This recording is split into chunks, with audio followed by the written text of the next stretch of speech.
दोस्तों, अगर हमारा मन खाली हो जाए तो हम उसमें कुछ ऐसी चीज़ डाल सकते हैं, कुछ ऐसे विचार डाल सकते हैं जिससे हम अपने मन की बकबक को शांत कर सकते हैं। जो विचारों का सैलाब हमारे मन में चलता रहता है, उन्हें हम बहुत अच्छी तरह रोक सकते हैं। और दोस्तों, अगर एक बार मन की बकबक रुक जाए तो फिर हम मन से जो चाहे वो करवा सकते हैं।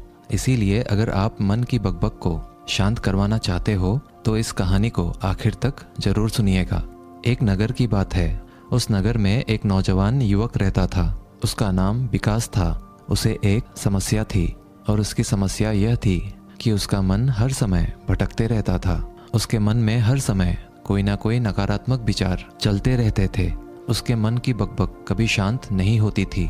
वो जब भी कुछ सोचकर करता तो कुछ अलग ही कर देता। कभी वो अपने अतीत के बारे में सोचकर पछताता था कि काश मैंने उस काम को, उस समय को कुछ ऐसा कर दिया होता, उस काम को वैसा कर दिया होता। या फिर वो अपने भविष्य के बारे में सोचता रहता और डरता रहता कि कहीं भविष्य में ऐसा हो गया तो क्या होगा, कहीं मैं असफल हो गया तो क्या होगा, अगर मुझसे कोई गलती हो गई तो लोग मेरा मजाक उड़ाना शुरू कर देंगे। और ऐसे ही कई सारे नकारात्मक और असफलता से भरे विचार उसके मन में आते रहते थे। विकास हमेशा ही अपने विचारों में खोया रहता। वह अपने विचारों से मुक्ति पाना चाहता था। विकास चाहता था कि उसके मन में कोई भी फालतू विचार कभी भी ना आए, लेकिन हर समय विचारों का सैलाब उसके मन में उठता ही रहता। इसीलिए जीवन में वो बहुत परेशान हो गया था। फिर एक दिन उसे किसी ने बताया कि यहाँ पास के ही जंगल में एक बौद्ध भिक्षु रहते हैं। उसके पास जाओ, वो तुम्हारी मानसिक समस्या का समाधान अवश्य कर देंगे। ये सुनकर विकास तुरंत ही बौद्ध भिक्षु के पास चला जाता है और अपनी सारी समस्या उन्हें बताता है। बौद्ध भिक्षु भी विकास की बातों को बड़े ही ध्यान से सुन लेते हैं और उससे कहते हैं कि तुम मुझसे क्या जानना चाहते हो। ये सुनकर विकास कहता है, हे गुरुदेव, मैं अपने मन को शांत व खाली करना चाहता हूँ। मैं आपसे ये जानना चाहता हूँ कि मन को खाली व शांत कैसे करते हैं। मेरा मन हर वक्त विचारों से भरा रहता है। मेरा ध्यान एक जगह लग ही नहीं पाता है, जिसके कारण मेरे हर काम में समस्या आ जाती है। मैं एक चीज़ करता हूँ तो नकारात्मक विचारों के कारण दूसरी चीज़ पर पहुँच जाता हूँ। मेरा मन एक जगह ठहरता ही नहीं है और यूं ही हर दिन मेरे मन में हजारों विचार चलते रहते हैं। और ये कब होता है, क्यों होता है, मुझे कुछ पता नहीं चलता। बहुत देर बाद मुझे एहसास होता है कि मैं क्या करने बैठा था और मैं क्या कर रहा हूँ। गुरुदेव, मैं अपने मन को विचारों से खाली कर देना चाहता हूँ। मैं चाहता हूँ कि मेरे मन में एक भी विचार ना आए। जब मैं चाहूँ तभी मेरे मन में विचार आए। फिर बौद्ध भिक्षु ने कहा, किसी समस्या का समाधान तभी निकाला जाता है जब हम उस समस्या की जड़ तक पहुँच जाते हैं, समस्या को ठीक से समझते हैं और जानते हैं।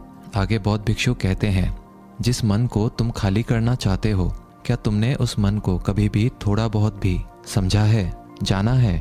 ये सुनकर विकास ने कहा कि महाराज, मैंने अपने मन को जानने की बहुत कोशिश की है, लेकिन मैं जितना इसके बारे में जानता हूँ, मेरा मन उतना ही रहस्यमय हो जाता है। फिर बौद्ध भिक्षु ने उस युवक को एक घड़ा देते हुए कहा कि जाओ, इस घड़े में छोटे छोटे पत्थर भरकर लेकर आओ।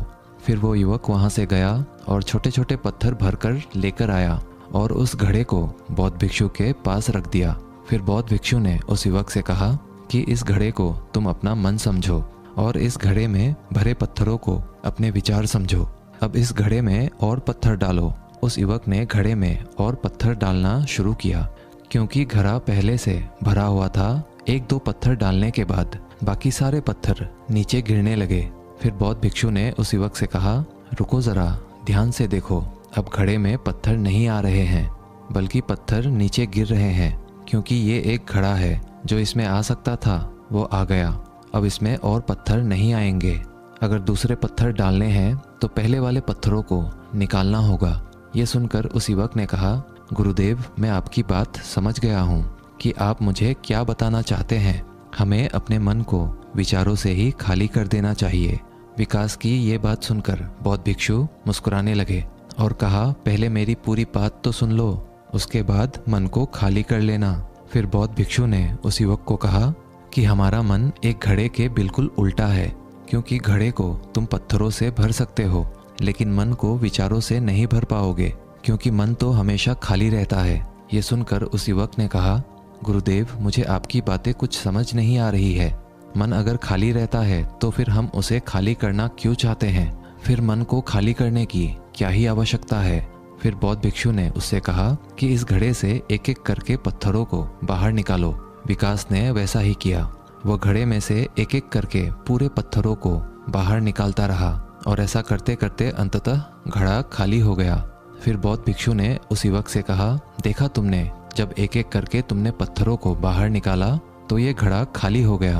अब तुम इस घड़े में कोई भी पत्थर डाल सकते हो, दूसरे पत्थर डाल सकते हो या फिर उन्हीं पत्थरों को दोबारा डाल सकते हो। आधा भर सकते हो या फिर पूरा भी भर सकते हो। फिर वह युवक कहता है, गुरुदेव, मैं भी तो यही कह रहा हूँ कि मुझे अपने मन को खाली करना है। ये तो एक पत्थर है, इसे आसानी से निकाला जा सकता है और घड़े को खाली किया जा सकता है, लेकिन गुरुदेव, मैं अपने मन को खाली कैसे करूँ? फिर बौद्ध भिक्षु ने कहा, इस घड़े में एक पत्थर डालो और 2 पत्थर निकालो। ये सुनकर उस युवक ने कहा, गुरुदेव, ये कैसे हो सकता है? जब इस घड़े में एक पत्थर होगा तो एक ही पत्थर निकलेगा, 2 कैसे निकलेंगे? फिर बौद्ध भिक्षु ने उससे कहा, ऐसा नहीं हो सकता है तो ऐसा ही करो कि इस घड़े में 2 पत्थर डालो और 4 निकालो। विकास ने कहा, महाराज, ऐसा कैसे हो सकता है? ये कोई चमत्कारिक घड़ा तो है नहीं कि 1 डालो तो 2 निकल आएंगे, 2 डालो तो 4 निकल आएंगे। यह सुनकर बौद्ध भिक्षु ने कहा, यह घड़ा तो चमत्कारिक नहीं है, लेकिन तुम्हारा मन तो चमत्कारिक है। उसमें से अगर तुम एक विचार बाहर निकालते हो तो उसके साथ 2 विचार आते हैं, और जब तुम उन 2 विचारों को पकड़ते हो तो उसके साथ 4 विचार निकलते हैं, और फिर ऐसा करते करते विचारों की एक लंबी श्रृंखला बन जाती है, और फिर तुम कहीं नहीं रुकते, एक के बाद एक विचारों को पकड़ते जाते हो। यह मिट्टी का घड़ा तो पत्थरों से भर जाएगा, लेकिन तुम्हारा मन कभी नहीं भरता, वो हमेशा खाली है, लेकिन वह खाली नहीं करता। ये इस मन की माया है कि सब कुछ है लेकिन फिर भी कुछ नहीं। फिर उस युवक ने कहा, गुरुदेव, मैं आपकी बात समझ रहा हूँ, लेकिन क्या मैं हमेशा अपने विचारों के जाल में ही फंसा रहूँगा? क्या मन के इस माया जाल से निकलने का कोई रास्ता नहीं है? फिर बौद्ध भिक्षु ने कहा, इस मिट्टी के घड़े में आधे पत्थर भर दो। फिर उस युवक ने ऐसा ही किया। फिर बौद्ध भिक्षु ने कहा, अब इन पत्थरों में से कोई एक पत्थर चुनो और उस पत्थर की एक छोटी सी मूर्ति बनाकर मुझे दे दो। मैं जानता हूँ कि तुम एक अच्छे कलाकार हो। विकास ने एक पत्थर निकाला और उस पत्थर को बौद्ध भिक्षु के सामने ही तराशने लगा। पत्थर को तराशते वक्त उसे लगा कि ये पत्थर अच्छा नहीं है। फिर उसने दूसरा पत्थर घड़े से निकाला, लेकिन उसे वो पत्थर भी पसंद नहीं आया। फिर उसने तीसरा पत्थर निकाला, लेकिन वो तीसरा पत्थर भी उसे पसंद नहीं आया, उसका रंग अच्छा नहीं था। ऐसा करते करते उस युवक ने सारे ही पत्थरों को बाहर निकाल दिया। उस युवक को ऐसा करते हुए बौद्ध भिक्षु बड़े ही ध्यान से देख रहे थे।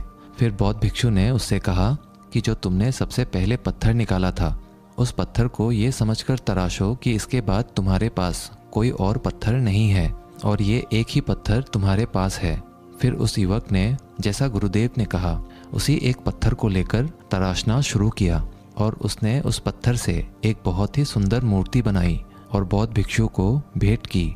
और बौद्ध भिक्षु से कहा, गुरुदेव, इस पत्थर से इतनी सुंदर मूर्ति बन सकती थी, मैं ये सोच भी नहीं सकता था। उस युवक की बात सुनकर बौद्ध भिक्षु ने कहा कि जब तुम्हारे पास और कोई दूसरा विकल्प नहीं होता है, तब हम उस विकल्प में ही संपूर्ण ऊर्जा लगाते हैं और उसी को सबसे बेहतर बनाते हैं। और जब हमारे पास कई सारे विकल्प होते हैं तो हम पत्थर चुनते भी नहीं और मूर्ति बनती भी नहीं। हमारा मन भी एक विचार के पीछे हजारों विकल्प खोल के रख देता है और एक मुख्य विचार को छोड़कर उन हजारों फालतू के विचारों में उलझकर हम रह जाते हैं। फिर उस युवक ने कहा, गुरुदेव, मैं आपकी बातों को बहुत अच्छे से समझ गया हूँ, लेकिन अब मुझे क्या करना चाहिए?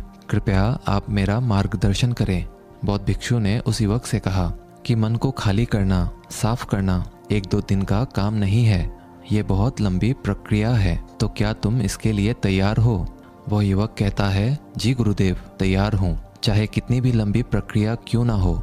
फिर बौद्ध भिक्षु ने उस युवक से कहा कि मन को खाली व नकारात्मक विचारों से दूर रखने के 6 तरीके हैं।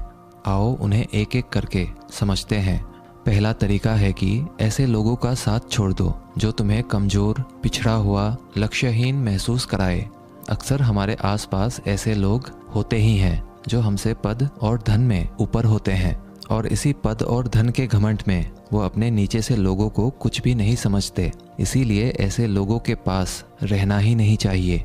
और ऐसे लोग अपने से छोटे लोगों को हमेशा यही महसूस कराते हैं कि आप कितने छोटे हैं, और इसीलिए वो छोटे लोग अपने जीवन में कुछ बड़ा हासिल कर ही नहीं सकते। इसके अलावा कई बार हमारे मित्र और घर परिवार के सदस्य भी ऐसे होते हैं जो अक्सर हमें छोटा महसूस कराते हैं, हमें नीचा दिखाने की कोशिश करते हैं, लोगों के सामने हमारा मजाक बनाते हैं। तो ऐसे लोगों से जितना दूर हो सके उतना दूर रहो। ये लोग ऐसे होते हैं कि तुम्हारी नज़रों से तुम्हारी गरिमा को दूर करके तुम्हें लक्ष्यहीन बनाते हैं, और फिर तुम्हें खुद की काबिलियत पर शक होना शुरू हो जाता है। तुम्हारे अंदर खुद के प्रति नकारात्मक भावनाएं आ जाती है, और ये नकारात्मक विचार तुम्हें मानसिक तनाव और चिंता की ओर ले जाते हैं। फिर बौद्ध भिक्षु दूसरा तरीका बताते हुए कहते हैं कि तुम बहुत ही कम और चुनिंदा लोगों को ही अपना मित्र बनाओ। ऐसे लोगों को ही अपना मित्र बनाओ जिससे तुम कुछ सीख सकते हो, जिनकी तुम इज्जत कर सकते हो, जो तुम्हारी भावनाओं को समझ सके, जिनकी सोच तुमसे मेल खाती हो, जो जीवन में तुम्हें आगे बढ़ने में सहायता करे। हमारे जीवन और चरित्र में हमारे माँ बाप के बाद हमारे मित्रों का ही सबसे ज़्यादा योगदान होता है। इसीलिए मित्रों का सही होना भी बहुत आवश्यक है। ऐसा कहा भी जाता है, तुम उन 5 लोगों का प्रतिबिंब हो जिनके साथ तुम सबसे ज़्यादा वक्त बिताते हो। अगर तुम्हारे आसपास के 5 लोग जिनके साथ तुम सबसे ज़्यादा वक्त बिताते हो वे ईमानदार हैं, तो तुम भी धीरे धीरे ईमानदार होना शुरू कर दोगे। और अगर वो 5 लोग अमीर हैं तो तुम भी धीरे धीरे अमीर बनना शुरू कर दोगे। कहने का अर्थात यही है कि तुम वैसा ही बन जाते हो जिस तरह के लोगों के साथ तुम अपना समय व्यतीत करते हो। किसी महान दार्शनिक ने कहा था कि तुम मुझे किसी भी इंसान के मित्रों से मिलवा दो, मैं उसके मित्रों को देखकर उस इंसान का भविष्य बता दूंगा। हमारी सबसे बड़ी समस्या ये है कि हम लोगों को ना नहीं बोल पाते हैं, जिन लोगों के साथ हम रहना पसंद भी नहीं करते हैं। ना चाहते हुए भी हमें उन नकारात्मक लोगों के साथ वक्त बिताना पड़ता है। इसीलिए सबसे पहले हमें अपने ज़िंदगी में उन लोगों को ना कहना आना पड़ेगा जिनके साथ रहकर हमें लगता है कि ये हमारी ज़िंदगी खराब कर रहे हैं। अगर ये हमारी ज़िंदगी में ना हो तो शायद हम ज़्यादा खुश रहेंगे। बौद्ध भिक्षु आगे कहते हैं, तीसरा तरीका है कि तुम कभी भी अपना अतीत नहीं बदल सकते, लेकिन तुम अपना भविष्य अवश्य बदल सकते हो। इसीलिए तुम्हें पूरी तरह से वर्तमान में रहते हुए उन चीज़ों पर, उन कामों पर ध्यान दो जो तुम्हारे नियंत्रण में है, जिन्हें तुम आज कर सकते हो, अभी कर सकते हो। बौद्ध भिक्षु कहते हैं, मेरी एक बात हमेशा याद रखना, केवल वर्तमान में रहकर भविष्य को संवारा जा सकता है, अतीत में रहकर नहीं। इसीलिए वर्तमान में जीने की आदत डालो। चौथा तरीका है कि तुम स्वस्थ और पौष्टिक खाना खाओ। हमारा शरीर ऊर्जा से चलता है, और हम जैसा खाना खाएंगे वैसी ही ऊर्जा हमारे शरीर को मिलेगी। अगर हमारा शरीर स्वस्थ नहीं रहेगा तो हमारा मन स्वस्थ कैसे रहेगा? जब शरीर कमज़ोर व बीमार रहता है तो मन में कई सारे नकारात्मक विचार आते हैं, और स्वस्थ शरीर में स्वस्थ दिमाग का वास होता है। इसीलिए शरीर को स्वस्थ व मजबूत रखना हमारी जिम्मेदारी है।